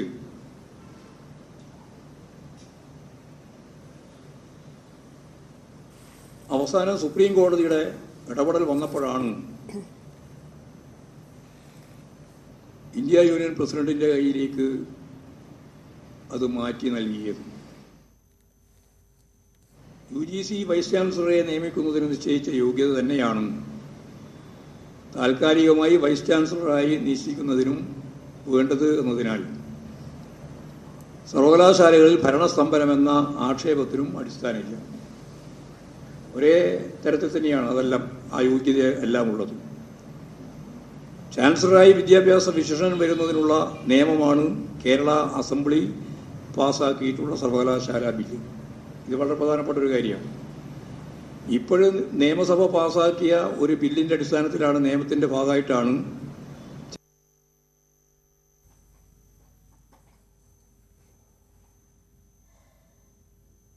ശബരിമല വാർത്തകൾ.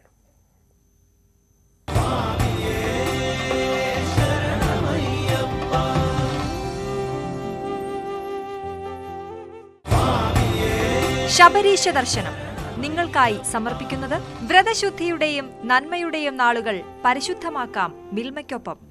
മിൽമ, കേരളം കണികണ്ടുണരുന്ന നന്മ. സന്നിധാനത്ത് ഭക്തജന തിരക്കേറി. ഉച്ചവരെ 45,000-ത്തിലധികം അയ്യപ്പന്മാരാണ് 18-ാം പടി കയറിയത്. തിരക്ക് വർദ്ധിച്ച സാഹചര്യത്തിൽ പമ്പ മുതൽ സന്നിധാനം വരെ നിയന്ത്രണങ്ങളുണ്ട്. ഇന്നത്തെ സ്വർണം, വെള്ളി, പ്ലാറ്റിനം നിരക്കുകൾ. കരകൻസ് റോയൽ ജ്വല്ലറി ഇന്നത്തെ സ്വർണ്ണവില ബ്രോട്ട് യു ബൈ പൈതൃകത്തിന്റെ പൊന്നിന് പുതുമയുടെ മുദ്രണം. കരകൻസ് റോയൽ ജ്വല്ലറി, കുന്നംകുളം. സ്വർണം ഗ്രാമിന് 5775 രൂപ, പവന് 46,200 രൂപ, വെള്ളി ഗ്രാമിന് 81 രൂപ, കിലോ 81,000, പ്ലാറ്റിനം ഗ്രാമിന് 3503 രൂപ, ഔൺസിന് 1,08,955 രൂപ. കരകൻസ് റോയൽ ജ്വല്ലറി ഇന്നത്തെ സ്വർണ്ണവില ബ്രോട്ട് യു ബൈ പൈതൃകത്തിന്റെ പൊന്നിന് പുതുമയുടെ മുദ്രണം. കരകൻസ് royal jewellery, Kunnamkulam. Ladies band പൂർണ്ണമാവുന്നു. നമസ്കാരം.